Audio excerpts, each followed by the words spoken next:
Insecurity is the main issue as Colombians vote this Sunday in a presidential runoff. The frontrunner is Abelardo de la Espriella. He has vowed to return to full-scale military confrontation with armed groups. His challenger is left-wing Senator Iván Cepeda. He argues for modifying the current peace plan, which seeks disarmament through negotiations. 6 decades of conflict has killed hundreds of thousands of people, and each candidate has a starkly different vision on how to end it. This in a campaign that was already marred by the assassination of a presidential candidate, homicides, kidnappings, and bombings. Morganair reports.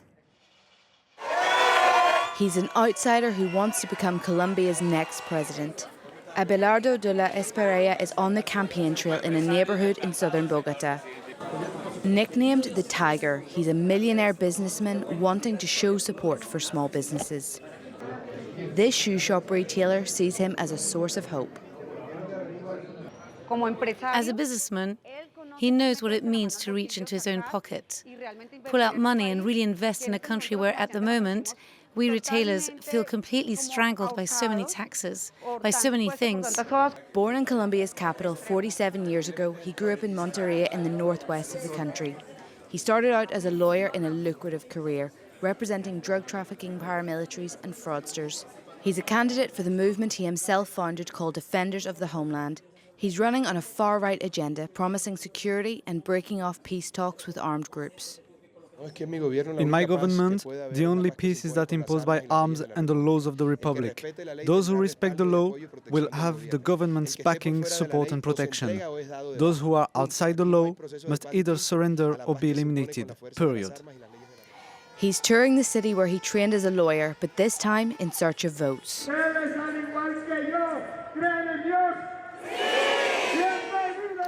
Abelardo de la Espriella's 13 government proposals include the creation of mega prisons, rehabilitation centres and the establishment of an anti-corruption task force. They're seen by his supporters as a salvation for a country in crisis. He's the most suitable person, the one who is coming to save our country.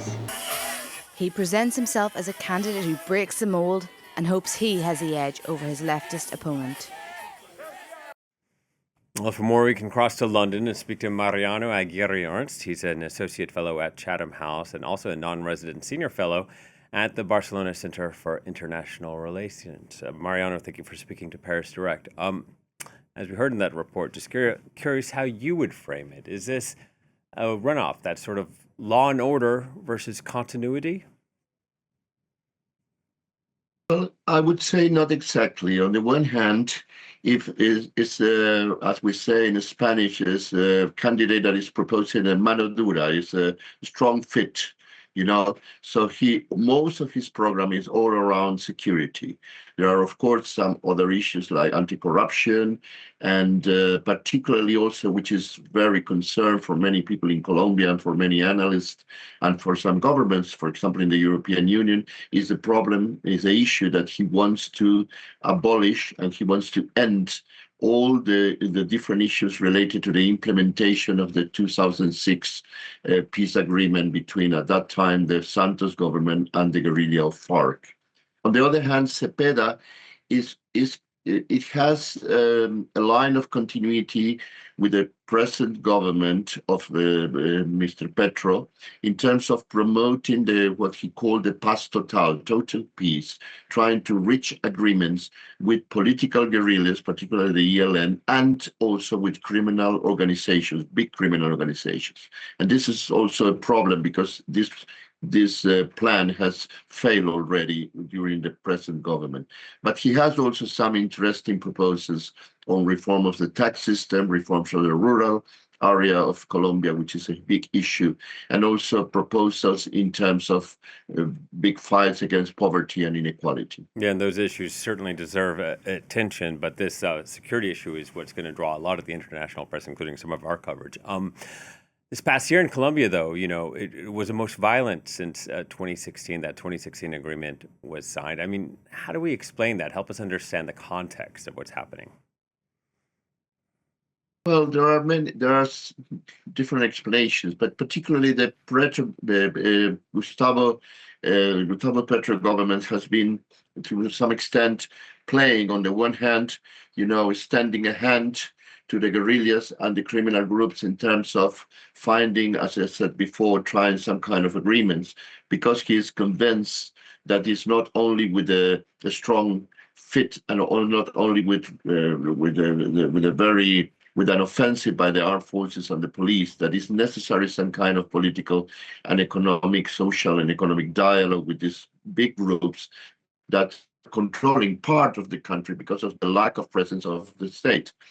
On the other hand, these groups has used this kind of, let's call it soft approach, but Petro, and has been reproducing itself, has been also fighting among themselves, and has been using this time to, I would say, to getting more strong. So we have a kind of paradox that the government has been trying to solve the problem going more to the roots, has been also indirectly offering a space for them to gain more control of the so-called abandoned territories.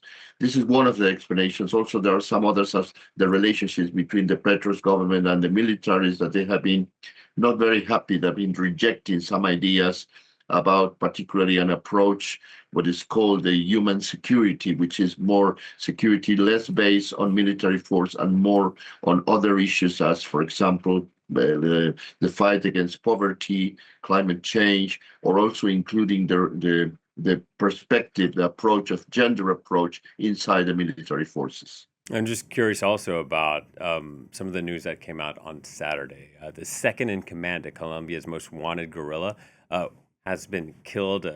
Gustavo Petro said it was the hardest blow we have dealt to the armed structures of the mafia in Western Colombia.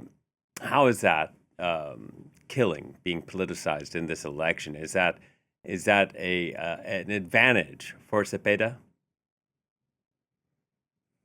Well, the problem is that violence related to the electoral period is a kind of very unfortunate tradition in Colombia.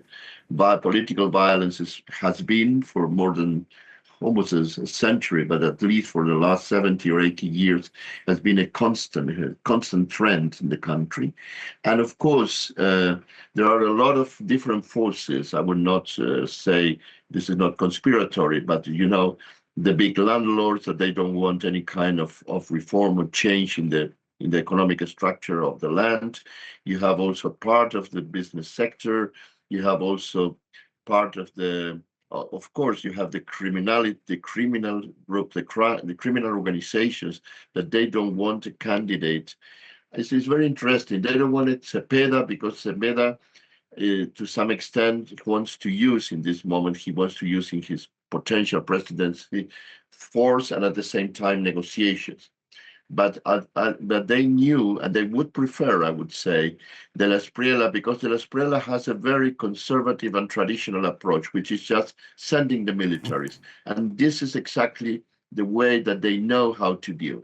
They know how to deal with the kind of mixing of guerrilla techniques, and also because they are very much inserted inside the society. And they can manage exactly through corruption and buying the willings of many of the, I would say, the civil servants and part of the militaries, part of the police. It's an old technique by the criminal organizations in Colombia. Yeah, and that simple, perhaps overly simple message should just send in the military. It's easy for voters to understand, isn't it? Because, one of the surprising things about this campaign is Cepeda was leading throughout the campaign, and then he lost in the first round of elections, and he hasn't been able to win support from centrists, or at least not enough to perhaps make this closer. We don't know how it'll play out, though.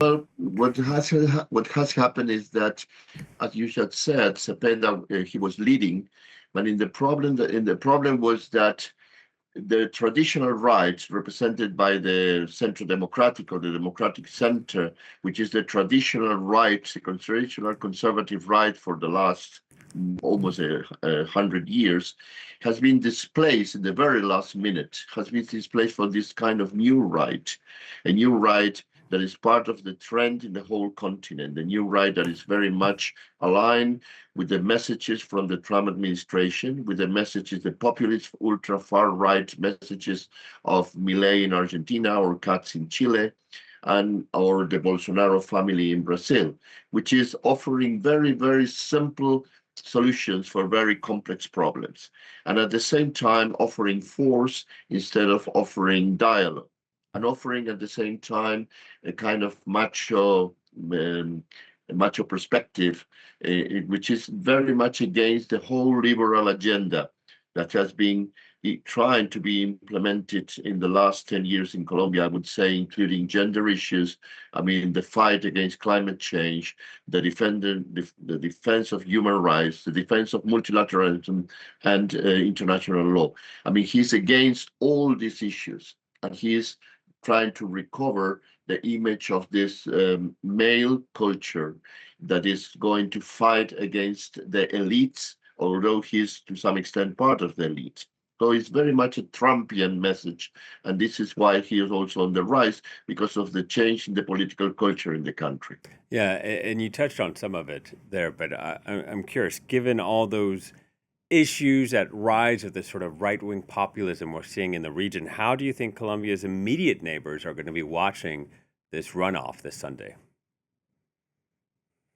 Well, it's very interesting, your question, because you have he was in the center, but he very much moved to the far right, particularly in security issues, which is President Daniel Noboa in Ecuador. And on the other hand, on the other side, you have the Venezuelan government, where you have a very complex, I would say, experiment in which instead of regime change, what the US is trying to do is to use the same regime that has been there before the kidnapping of President Maduro on last January, but using the same regime, but with a different policy, which is a very much oriented policy to the US.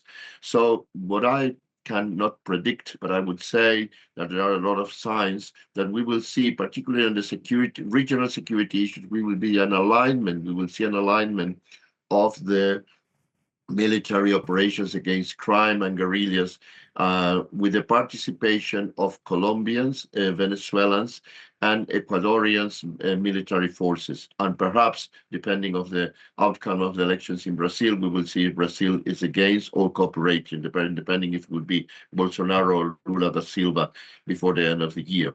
So there will be more military regional cooperation under the leadership of the Pentagon, under the leadership of the United States. Yeah, and one final question for you. I mean, we see the influence of Donald Trump in many places around the world. We've seen that model being imitated. How come the left or progressives or whatever you want to call them don't have a similar model that can be exported and influenced with successful results? Well, it's interesting because Cepeda has been trying exactly the opposite.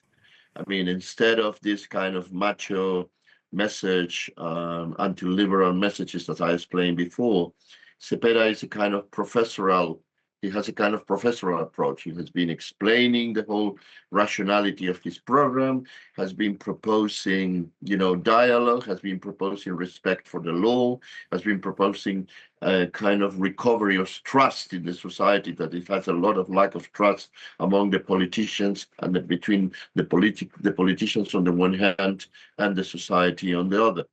I don't know I think that it's still difficult, I would say, for center to the left to have a kind of approach as, for example, the Californian governor is exploring in the United States against Trump, who's using to some extent the same use of the social networks and also the same kind of messages of a kind of leftist Superman.